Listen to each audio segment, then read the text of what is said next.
인적이 드문 곳에 차 2대가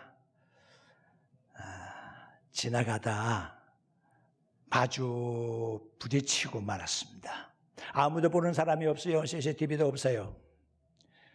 누가 CCTV를 가릴 수도 없는 상황이에요. 잘했다 잘못했다 할 처지가 없는, 자선도 없고 그저 그런 곳에서 사고가 난 거예요. 그나마도 운전수들은 다행이에요. 다친 곳이 없어요. 털털 털고서는 이제 차에서 내려와서 길가에 둘이 나란히 앉았습니다. 그리고 서로 통성명을 합니다. 어디로 가는 길이고 왜 이 길로 들어왔어? 나하고 이렇게 부딪히게 됐습니까? 그러면서 이거 보통 인연이 아니지 않습니까? 이게 보통 인연이 아니고서야 여기서 이렇게 부딪힐 리가 없지 않겠습니까? 그러면서 서로 이제 이야기가 깊이 되다 보니까 당신은 총각이고 나는 처녀고 이런 관계가 된 거예요. 그렇다고 하면 이거 하나님께서 무슨 계시가 있는 그런 사건인 것 같은데 우리가 오늘 이 날을 그냥 보낼 수는 없지 않겠습니까? 그래도 기념주라도 한잔 해야 되지 않겠습니까? 하면서 아가씨가 자기 차의 뒷 트렁크에 있는 술 한 병을 가지고 나왔어요. 그리고 그걸 땄어요. 그리고 총각에게 건네면서 이렇게 말합니다. 마침 컵이 없어요. 그러니까 선생님이 절반 정도 마시고 저에게 주세요. 다 마시면 안 돼요. 절반 정도 마시고 저에게 주세요. 그러면 제가 절반 마실 수 있게요. 그러면서 술 한 병을 건넸어요. 이 총각은 너무너무 기분이 좋았어요. 옆에 앉아있는 노처녀 별로 싫어 보이지 않아요. 그래서 이제 그것을 술을 저렇게 했는데요, 벌컥벌컥 잘 넘어가요. 절반 정도 마셨나 싶어 입을 떼고, 그리고 여자분에게 건넸는데 여자분이 술을 이렇게 보내니 제법 드셨네요. 그러면서 뚜껑을 딱 닫아요. 뚜껑을 딱 닫고서는 다시 돌이킬 수 없는 곳으로 던져버리고 말하세요. 아니 웬일이요? 뭐 하는 짓이요? 남자가 그렇게 물었겠죠? 여자가 하는 말입니다. 잠시만 기다리세요. 교통순경이 오실 테니까요. 이렇게 했어요. 어떤 것이 지혜가 있는 건지 아시겠죠? 한 사람 지금 농락을 당한 겁니다. 교통사고에 대한 원인을 알기도 전에 이런 어처구니 없는 사건이 벌어졌다는 거예요. 참 지혜가 없기 때문에 그냥 당하고 만 거예요. 어설프게 당하고 만 거예요. 이 여자분은 어쩌면 조금 좀 안 좋은 면이 있기는 하지만은 나름대로 그래도 살아가는 처세술은 있지 않았을까 하는 생각은 하게 됩니다. 세상에 있는 사람들 가운데서 가장 지혜롭다고 알려진 민족이 있어요. 사람들 유대민족이라고 얘기하죠. 유대민족의 오랫동안의 지혜에 관련한 책을 서술을 했는데 그게 바로 탈무드라는 책이에요. 탈무드에 나와 있는 내용 한 가지를 소개를 해드리겠습니다. 많은 사람들이 배를 타고 여행을 하고 있습니다. 그 배에 타고 있는 사람들 가운데서는 부자가 굉장히 많았어요. 부자들이 쭉 둘러 앉아서 이제 자기들이 가지고 있는 부를 자랑하기를 시작했습니다.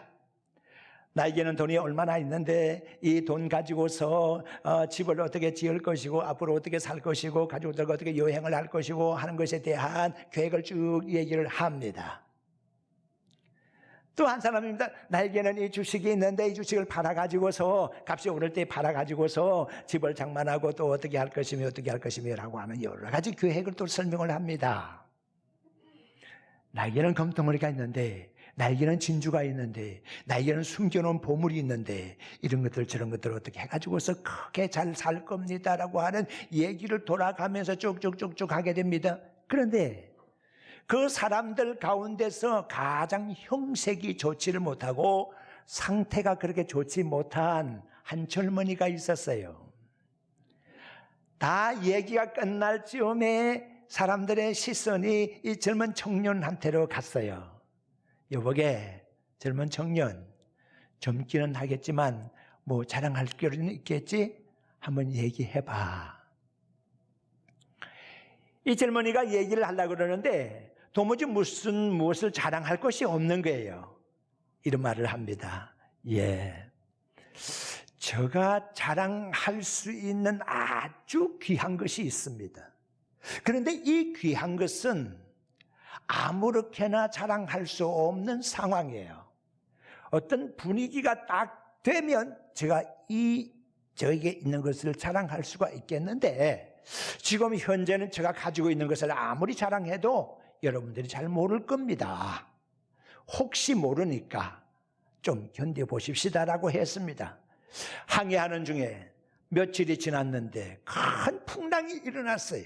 배가 거의 파손했습니다. 사람들은 간신히 섬에 걸려서 구조는 받기는 했는데 배는 다 부서져서요. 구조된 사람들, 그 섬에는 아무것도 없었습니다. 무인도였습니다. 돈을 가지고 있는 사람들이 뭐 장사하는 데가 있어야지 돈을 사용을 하고 뭐 식료품을 살 수가 있을 것이고 여러 가지를 구할 수가 있겠죠. 그런데 거기는 아무런 장사하는 곳이 없어요. 돈이 있어도, 금덩어리가 있어도, 보석이 있어도 아무런 소용이 없어요. 권력이 있는 사람 무슨 소용이 있겠어요? 아무런 소용이 없어요. 그래서 많은 부자들이 할 일이 없어서 뒷짐지고 왔다 갔다 그러면서 빈둥거리고 있었대나 봐요. 그런데 한 곳에 여러 사람들을 불러놓고 지혜를 가르치고 있는 사람이 있었어요. 바로 그 사람, 나에게 아주 귀한 것이 있는데 이것은 말하면 믿지 못할 것이고 이건 아주 귀한 것입니다라고 말했던 바로 그 젊은 청년, 그 젊은 청년이 가지고 있었던 것은 바로 지혜였습니다. 지혜라고 하는 것은 돈 가지고 살 수 있는 상황이 못 됩니다. 지혜라고 하는 것은 많이 배워서 얻는 것이 아닙니다. 지혜는 경험을 많이 했다고 해서 쌓여지는 것이 아닙니다. 지혜는 처세술이 능하다고 해서 지혜가 생기는 것은 절대로 아닙니다. 많은 사람들이 존경한다고 해서 지혜가 있는 것이 아닙니다. 지혜는 가장 개념 정리하기가 어려운 것 중에 한 가지가 지혜라고 볼 수가 있을 겁니다. 이스라엘 백성들은 예수님 오시기 전 BC 400년대, 즉 에스라 시대에서부터 예수님 오시기 이후에 600년, 그러니까 건 1000여 년 기간 동안에 탈무드를 정리해서 책으로 집대성했습니다. 그 속에는 유대인들이 꼭 읽어야 하고 유대인들이라고 그러면 꼭 읽어서 지혜롭게 할 만큼한 말씀들이 그 속에 꼭 보석처럼 들어가 있어서 이스라엘 백성들이 국가 없는 유랑민족이 되어서 2000년을 전 세계의 유랑민족이 되었었지만은 결국은 국가를 독립시키고 한 왕조를 일으킬 수가 있게 된 힘이 된 것, 중세 암흑 시대를 지나면서 문예 부흥기 르네상스를 지나면서 힘겹고 어려운 시절을 지나면서도 국가의 정체성을 상실하지 아니하고 넉넉히 설 수가 있었던 비결 중에 하나가 탈무드를 통한 지혜였다고 하는 것입니다. 그래서 그들은 성경 다음으로 탈무드를 귀하게 여기는 그런 민족이라고 얘기합니다. 유대인들 가운데서 노벨상을 받은 사람들이 전 세계의 80~90%에 해당한다는 얘기는 그 민족이 얼마나 지혜로운 민족인가 하는 것이 증명될 수가 있는 부분입니다. 오늘 저는 말씀을 통해서, 오늘과 다음 주의 말씀을 통해서 그 무엇과도 비교할 수 없는 지혜에 대해서 말씀을 드리려고 합니다. 먼저 첫째는 지혜의 특성에 대한 말씀입니다. 오늘 본문 잠언 8장의 말씀을 보게 되면 길거리 내거리에 서며 성벽 높은 곳에 서며 출입하는 곳에 서서 소리를 높이고 있는 자가 계십니다. 누굴까요? 지혜입니다. 내가 소리를 높인다는 것입니다. 내가 사거리에 섰다는 것입니다. 내가 성벽 높은 곳에 섰다는 것입니다. 성벽 높은 곳이라 그러면 많은 사람들이 모여드는 곳이고 그곳에서 재판도 행해질 수 있는 곳입니다. 출입하는 곳입니다. 들어오고 나가는, 성문을 들어오고 나가는 많은 사람들이 그곳을 드나드는 곳인데 바로 거기에서 소리를 높인다고 하는 것입니다. 이것은 지혜의 개방성과 더불어 지혜의 보편성을 말하는 겁니다. 모든 인생은 하나님의 형상을 닮아서 창조가 됐습니다. 하나님의 형상 그 자체 속에 다른 모든 동식물들과 구별될 수 있는 지혜가 있다고 하는 것입니다. 그 지혜는 어떤 사람에게는 나타나고 어떤 사람에게는 감추어진 것이 아닙니다.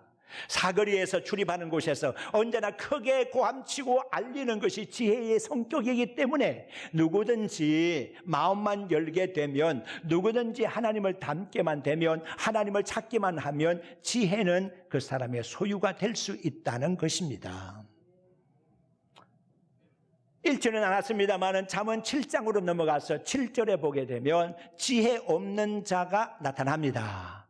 그 지혜 없는 자의 모습 가운데서는 음녀의 유혹을 받는 장면이 나오는데, 음녀의 유혹을 받는 젊은 남자가 등장합니다. 음녀에게 끌려서 어디로 가느냐? 끌려서 가는 곳은 음녀의 골목이라고 했습니다. 우리가 여기서 잠깐 기다리다가 날이 저물었을 때에, 어두워졌을 때에 나와 함께 우리가 즐길 수 있는 곳으로 가자.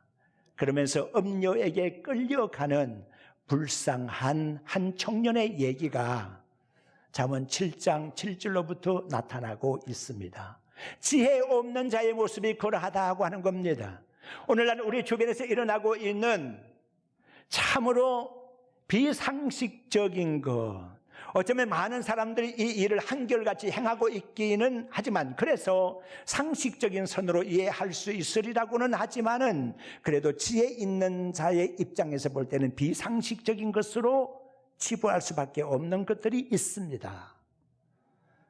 악한 마귀 사탄의 세력은 우리로 하여금 유혹해서 단번에 세상에 넘어지게 만들고, 유혹에 넘어지게 만들고, 그리하여 꼼짝달싹 못하게 우리를 부여잡고 마는 겁니다. 믿음의 성도 여러분, 지식 있다고 해서 그것이 지혜 있다고 말할 수는 없습니다. 권력이 있다고 해서 그것이 언젠가 어디에나 유능한 힘으로 작용할 수 있는 것이 아닙니다. 권력도 한계가 있는 것이고, 지식도 한계가 있는 것이고, 처세술도 한계가 있는 것입니다. 그러나 하나님이 우리에게 주시는 지혜는 참으로 귀한 것입니다. 믿음의 성도 여러분, 선악을 구별할 수 있는 지혜의 지적인 부분을 우리는 기억해야 합니다. 동물적인 본성과 인간으로서의 도의적인 것으로 갖추어야 하는 지혜의 도덕적인 면을 무시할 수 있어서는 안 됩니다.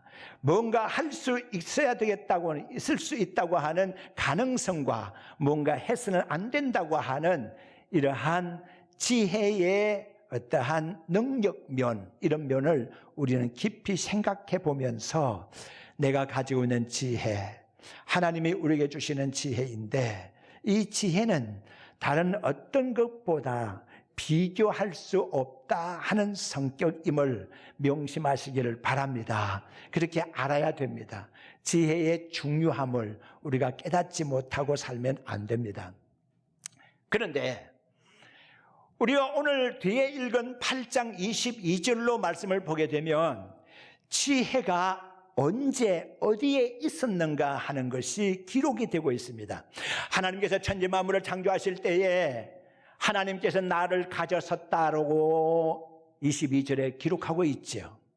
하나님의 천지 만물을 창조하실 때 내가 거기 있었다고 하는 거예요. 내가 거기서 세움을 입었다는 거예요. 하나님께서 천지 만물을 창조하실 때에 하나님과 함께 거기에 있었고, 좀 더 읽어보게 되면 하나님의 천지 만물을 창조하실 때 내가 거기서 즐거워했다고 하는 겁니다.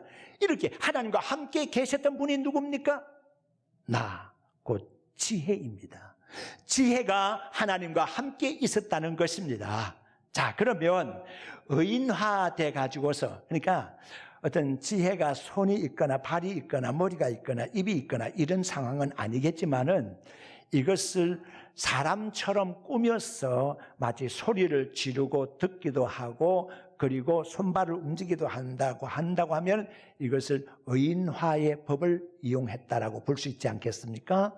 그리고 사람들은 위인을 존경하는 습관이 있지 않겠습니까? 그러니까 지혜라고 하는 것이 엄청나게 중요한 것이고, 사람들은 위인을 존경하는 습관이 있으니까 지혜를 존경하는 마음을 가져라는 뜻이에요.